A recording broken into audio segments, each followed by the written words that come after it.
ಯಾವ ದೇವಶಿಲ್ಪಿ ಕಡೆಗನೋ ನಿನ್ನ ಕವಿ ಕಾಳಿದಾಸ ಕಲ್ಪನೆಯು ಚಿನ್ನ ಪ್ರೀತಿ ತೇರನಿಂದ ಏರಿ ಬಂದ ಚೆನ್ನ ಬಿರುಗಾಳಿಯಂತೆ ಹೊತ್ತು ಹೋದೆ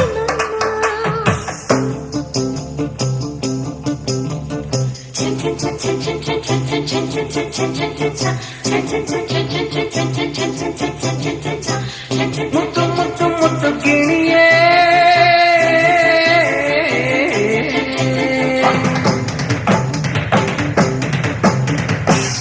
ಕಣ್ಣಿನಲ್ಲೇ ಕೊಂದೆ